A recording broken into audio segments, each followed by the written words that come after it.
Por mediación de Leida, recibiré del maestro un pequeño folleto suyo dedicado que aún conservo, Los planetas metálicos de la alquimia. También un anillo de plata que compró Leida y que el maestro consagró sujetándolo fuertemente en su mano. Un tiempo llevaré este anillo, luego lo guardaré. Entonces, en una experiencia astral me daré cuenta de que efectivamente este ha sido consagrado, pues teniéndolo en mis manos comprobaré que un rayo de luz proveniente del cielo estrellado se conecta con el anillo.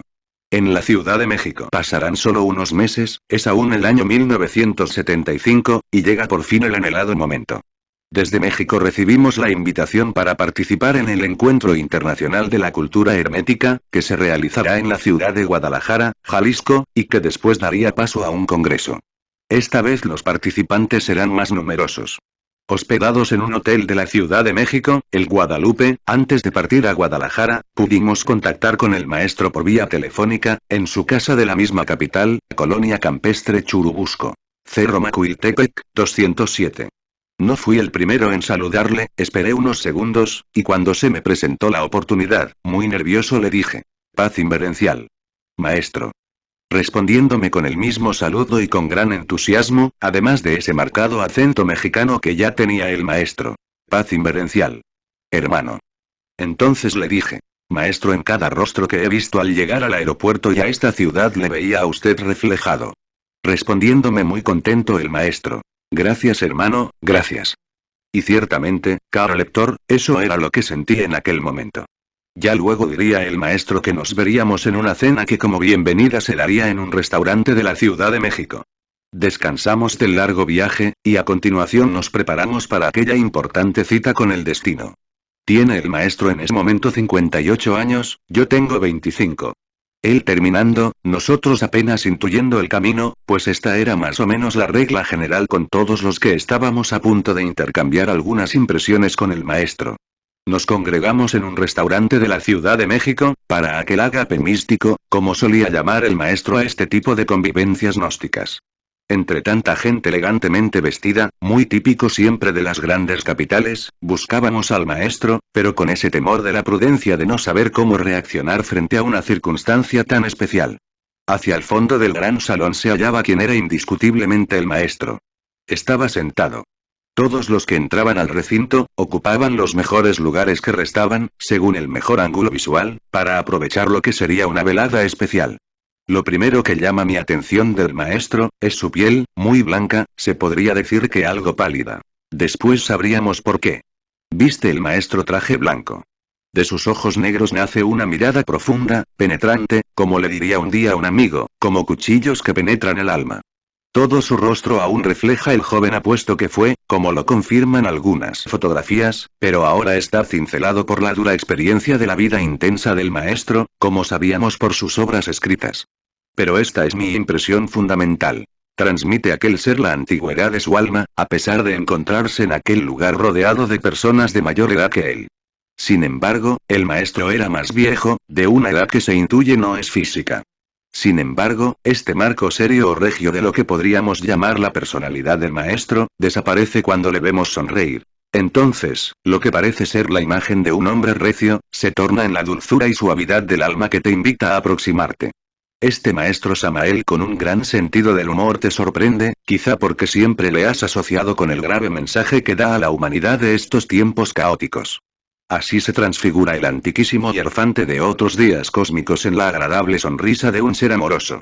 Su obra lo ha hecho grande a él, pero su gran capacidad de comprensión sobre la efímera vida, nos presenta a un maestro Samael despreocupado y, sin embargo, muy atento a sí mismo y a su entorno. Se saludaba al maestro con el paz inverencial. Gnóstico, respondiendo igualmente, pero levantando su mano derecha y con los 3 dedos principales. Luego vendría aquello de: ¿cómo está maestro? Respondiéndote muy singularmente: aquí estamos hermano, aquí estamos. Sin lugar a dudas, esta respuesta última de su saludo, invitaba a estar presente, consciente. No sé si lo hacía de modo intencional, pero seguro estoy de que causaba efecto en aquellos que saludaban al maestro. Está allí sentado el V.M. Samael Aun Weor, inmerso en su intimidad espiritual. No da órdenes en aquel acto, pero aquello se organiza en forma natural, y si a esto le sumamos ese modo tan característico de ser del pueblo mexicano, siempre atento y dispuesto a servir al visitante, comprenderemos el magnífico momento que estábamos viviendo. Después del protocolo de todos estos actos, vinieron las palabras del patriarca gnóstico. Y esto es lo que más llamó mi atención de aquel discurso. Cuando Pablo de Tarso habla sobre el Cristo, no se refiere exclusivamente al Jesús histórico, se refiere al Jesús íntimo. Muchos aguardan la venida del gran Maestro, pero en verdad os digo, mis queridos hermanos, que Él viene desde adentro, desde el fondo mismo de nuestras almas. Conforme nosotros perseveremos en el trabajo, conforme luchemos por eliminar los elementos inhumanos que llevamos en nuestro interior, nos acercamos cada vez más al Cristo íntimo. Así empecé a comprender la segunda venida del Cristo, que oculta está en la nube del esoterismo. Esto es, que vendrá al interior de cada uno de nos, como Cristo íntimo, para juzgar nuestro trabajo íntimo. Como un cordero manso o como el león de la ley, en los tiempos del fin. Un día, Él vendrá a nosotros para salvarnos. Un día se hará cargo de todos nuestros procesos mentales, emotivos, sentimentales, sexuales, etc. Un día Él se incorporará en nosotros, se convertirá en un hombre de carne y hueso en cada uno de nos, para podernos transformar, embellecer y dignificar. Continuó diciendo que se avecinan tiempos difíciles para toda la humanidad, el fin del año sideral. Mi real ser interior profundo, es el Manú para la sexta raza raíz, por lo tanto estamos formando en estos momentos el núcleo humano que servirá para la formación de esa futura raza. Continuó hablando el maestro sobre el gigantesco planeta llamado Hercólubus, el gigantesco mundo que ha de producir la revolución de los ejes de la Tierra, que está a la vista de todos los observatorios astronómicos del mundo. Después de los consabidos aplausos, aunque no era como para celebrar algo, inevitables por la esperanza que al mismo tiempo imprimía el maestro a su mensaje, a continuación, mientras se empezaba a servir la cena, algunas personas se aproximaban al maestro para felicitarle, y tan pronto se daban las ocasiones comenzaron a la par las visitas de presentación de quienes solo le conocíamos por aquel intercambio epistolar de muchos años. Entre saludos y consultas transcurría un tiempo que todos anhelábamos que nunca terminara. Luego se interrumpía para dar paso formal a la cena que era solo la justificación para estar cerca de aquel que había sabido dar tanto significado a nuestras vidas. Al finalizar, una vez más seguirían las consultas. Yo no podía dejar escapar tan importante ocasión, y mi consulta no le quitaría mucho tiempo al maestro, que seguramente tanto necesitaba para otros y para sí mismo, y aunque aún era muy joven, sabía con exactitud lo que me daría esta vida común, así que después de saludarlo fui directamente a la pregunta. Maestro, me gustaría hacer el curso de misionero, ¿qué me dice? Me respondió. Hermano, ¿lo sientes en tu corazón? Contesté. Sí, maestro. Entonces, el maestro se lleva su mano al corazón para decirme.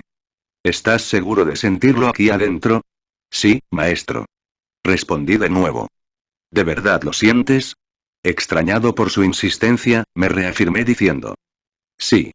Entonces, prepárate. Dentro de mí pensé. Eso será lo que haré. Me despedí y regresé al lugar que ocupaba, reflexionando. ¿Será que el maestro no me ve preparado? Yo sabía que no lo estaba, nada más me faltaba que él no me viera posibilidades, pero rechacé aquellas dudas de mi mente y allí, esa noche, nacieron mis primeros planes sobre cómo dar este paso lo más inteligentemente posible. No duró mucho aquella conversación, pero significó todo. El viaje a México había quedado justificado, todo lo demás ocupó en mi vida un segundo plano, ahora sabía lo que quería para mí mismo.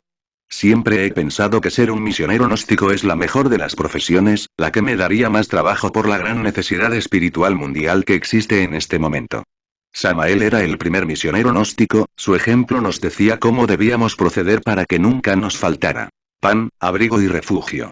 Por aquellos días diría a mi esposa Leída, para persuadirla del paso que daríamos en la vida. Imagina que un día se presentara en nuestra casa el maestro Samael, ¿no le darías pan, abrigo y refugio?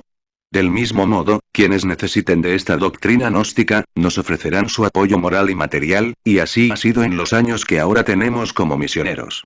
Hemos procurado dar más de lo que recibimos, para no sacrificar a la humanidad, sino para sacrificarnos por la humanidad, que es diferente.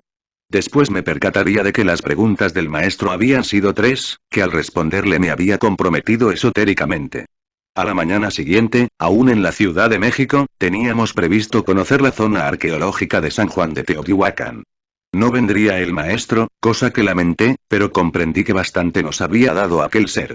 Además, ignorábamos por completo que el maestro debía dedicar la mayor de las atenciones a su proceso íntimo, que estaba en sus años finales. Teotihuacán. Cercana a la Ciudad de México, se encuentra la ciudadela de Teotihuacán, simbólicamente el lugar donde los dioses se juntan para crear.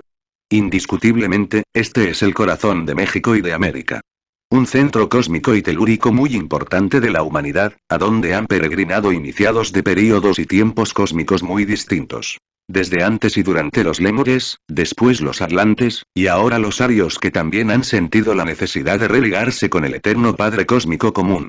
Advertidos estábamos de que aquello no debería ser una simple visita de turistas. Por ello el visitante común llama a este lugar las ruinas de Teotihuacán. Nosotros deberíamos comprender que aquellas zonas arqueológicas eran templos de la venerable logía blanca. Que internamente en sus altares oficiaban no solo sacerdotes aztecas, sino además de todas las latitudes.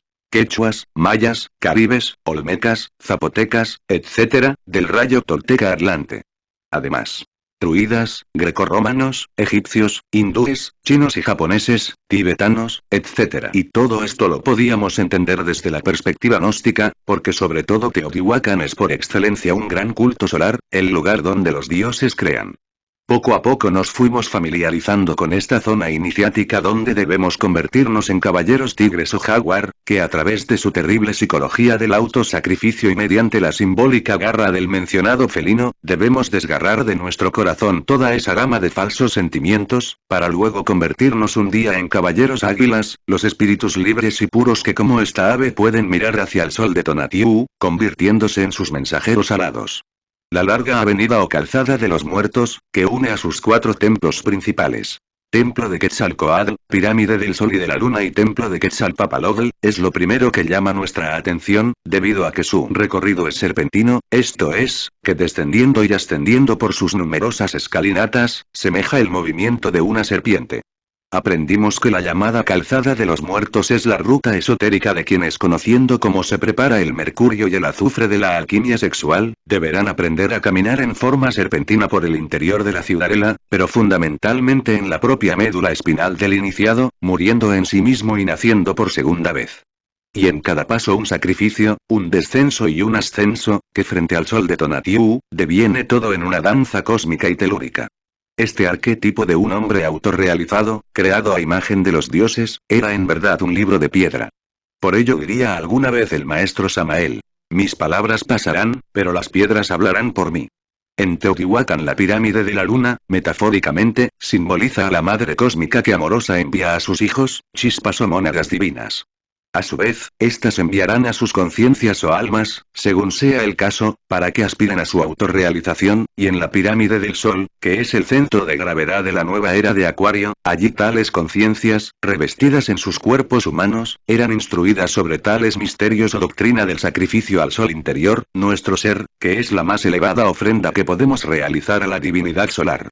En nuestro tiempo y a través de la divina gnosis, el equivalente son los 3 factores de la revolución de la conciencia. Muerte mística, nacimiento segundo y sacrificio por nuestros semejantes, tal como lo enseña el maestro Samael Aun Weor. Entonces, con conocimiento de lo que es el sacrificio consciente, se podía y se puede aspirar aún a formar parte del templo dedicado a nuestro Señor Quetzalcóatl, el Cristo mexicano, donde la serpiente divina, el Kundalini indostánico, al despertar, iniciaba su camino de regreso al seno del Padre, una vez más a través de la calzada de los muertos, para arribar allá al templo de la mariposa divina o Quetzalpapalótl, y siempre con el auxilio de Tlaloc, el dios de las aguas, presente también en este edificio. Por ello se nos transmitiría que, lo mismo que no puede haber un Cristo sin el Espíritu Santo, no puede existir un Quetzalcóatl sin un Tlaloc. Comprendimos entonces que el mensaje cósmico divino es siempre el mismo. De un extremo de la pirámide de Luna, allá muy distante, está el templo de Quetzalcóatl. Y de este al extremo contrario, es decir regresando de nuevo, está el templo a Quetzalpapalótl o templo de la mariposa divina, solo que un poco fuera de la calzada de los muertos, donde se dice debemos convertirnos o encarnar toda la potencia de la estrella Venus, la estrella interior que siempre nos ha sonreído, nuestro ser, para así terminar la obra interior.